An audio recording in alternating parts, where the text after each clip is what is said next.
Hello students, welcome to RHchemistry. So ಹೀಗೂ ಆಗ್ತದ ಅನ್ನೋದು ಗೊತ್ತಿರಲಿ.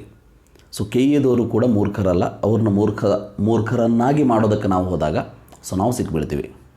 ಸೊ ಇಲ್ಲಿ ಏನಾಗಿದೆ ಅಂತಂದರೆ, ನಿಮಗೆಲ್ಲ ಗೊತ್ತಿರೋ ಹಾಗೆ ಮೆಡಿಕಲ್ ಸೀಟು ಅಂದರೆ MBBS BDS ಸೀಟ್ ಅಂತಲೇ ಸ್ವಲ್ಪ ಕಾಸ್ಟ್ಲಿ ಒನ್, ಹೌದಾ, ಇಂಜಿನಿಯರಿಂಗ್ ಕಂಪೇರ್ ಮಾಡಿದರೆ.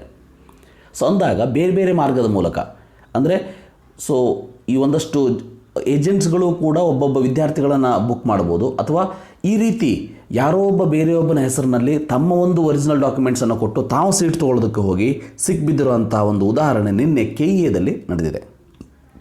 ಸೊ ಏನಾಗಿದೆ ಅಂತಂದರೆ, ಇವರು 3 ಜನ, ಅಭಯ್ ಗೌತಮ್, ಪರಗಿ ಮಹೀನ್, ನವಾಜ್ ಅನ್ನೋರು ಖಾಸಗಿ ಕೋಟಾದಡಿ ಅಂದರೆ ಪ್ರೈವೇಟ್ ಕೋಟಾದಲ್ಲಿ BGS ಗ್ಲೋಬಲ್ ಇನ್ಸ್ಟಿಟ್ಯೂಟಲ್ಲಿ ಸೀಟನ್ನು ಪಡ್ಕೊಂಡಿದ್ರು.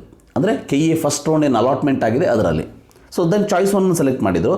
ಬಟ್ ದಾಖಲೆಗಳನ್ನು ಯಾರು ಕೊಡ್ತಾ ಇದ್ದಾರೆ ಅಂತಂದರೆ, ಇವರು 3 ಜನ ಅಂದರೆ ಮಧು, ಪೂಜಾ ಮತ್ತು ಚೈತ್ರ ಎಂಬುವರು ತಮ್ಮ ದಾಖಲೆಗಳನ್ನು ಅವರ ಹೆಸರು ಅವ್ರದ್ದಿದೆ, ಬಟ್ ದಾಖಲೆಗಳು ತಮ್ಮ ಒಂದು ಮಾರ್ಕ್ಸ್ ಕಾರ್ಡ್ ಇರಲಿ, ಫೋಟೋ ಇರಲಿ, ಅಥವಾ ಯು ಕ್ಯಾನ್ ಸೇ ಈ ಉಳಿದಿರುವಂಥ ಡಾಕ್ಯುಮೆಂಟ್ಸ್ ಏನಿದೆ ಅದನ್ನು ತಮ್ಮ ಹೆಸರಿನಲ್ಲಿ ಕೊಡೋದಕ್ಕೆ ಹೋಗಿ KEAದಲ್ಲಿ ಸಿಕ್ಬಿದ್ದಿದ್ದಾರೆ. ಅವ್ರನ್ನ ತಕ್ಷಣ ಪೊಲೀಸರು ಕೂಡ ಅದನ್ನು ಒಪ್ಪಿಸಿದ್ದಾರೆ. ಅದಾದಮೇಲೆ ಇವರೇನು ಒರಿಜಿನಲ್ ಕ್ಯಾಂಡಿಡೇಟ್ಸ್ ಇದ್ದರು ಅವರಿಗೂ ಕೂಡ ಒಂದು ನೋಟಿಸನ್ನು ಜಾರಿ ಮಾಡಿದ್ದಾರೆ.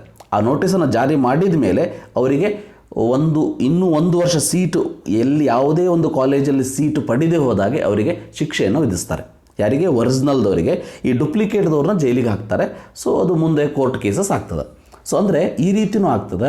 ಅದಕ್ಕೆ ದಾಖಲೆಗಳನ್ನು ಕೊಡಬೇಕಾದ್ರೆ, ಒರಿಜಿನಲ್ ಡಾಕ್ಯುಮೆಂಟ್ಸನ್ನು ಕೊಡಬೇಕಾದ್ರೆ ಕರೆಕ್ಟಾಗಿ ಕೊಡಬೇಕು. ನಿಮ್ಮದೇ ದಾಖಲೆಗಳನ್ನ ನೀವೇ ಕೊಡೋದಕ್ಕೆ ಹೋಗಿ ಯಾರೋ ಒಬ್ಬ ಬೇರೆ ಸ್ಟೂಡೆಂಟ್ಸ್ ಹತ್ರ ಕೊಡಿಸೋದನ್ನಾಗಲಿ, ಅಥವಾ ಯಾರೋ ಪರಿಚಯ ಇಲ್ಲದೆ ಇರೋರು ಒಳಗೆ ಹೋಗಿ ಕೊಡೋದಾಗಲಿ, ಇವ್ಯಾವುದೂ ಮಾಡೋದು ಅವಶ್ಯಕತೆ ಇಲ್ಲ. ಸೊ ಇದರಲ್ಲಿ ಹಾಗೆ ಆಗಿರೋದಲ್ಲ, ಬಟ್ ಕಂಪ್ಲೀಟಾಗಿ ಸೀಟ್ ಅಲಾಟ್ ಆಗಿದ್ದು ಒಬ್ಬರಿಗೆ, ಬಟ್ ಡಾಕ್ಯುಮೆಂಟ್ಸ್ಗಳನ್ನ ಕಂಪ್ಲೀಟಾಗಿ ಅವರ ಹೆಸರಿನಲ್ಲಿ ಕೊಡೋದಕ್ಕೆ ಹೋಗಿ ಇವರು ಸಿಕ್ಬಿದ್ದಿದ್ದವರು ಇದೆ. ಸೊ ಈ ರೀತಿ ಆಗ್ತಾ ಇರ್ತದೆ ಪ್ರತಿ ವರ್ಷವೂ ಕೂಡ. ಬಟ್ ಈ ವರ್ಷವೂ ಕೂಡ ಆಗಿದೆ ಇದು. ಸೊ ಸೀಟು ಪಡೆಯಲು ಬಂದು ಸಿಕ್ಕಿಬಿದ್ದಿದ್ದು. ಸೊ ಇದು ನಿಮ್ಮ ಇನ್ಫಾರ್ಮೇಷನ್ಗೆ ಇರಲಿ ಅಂತ ಹೇಳ್ತಾ ಇದ್ದೀನಿ. So thank you for watching. Have nice day.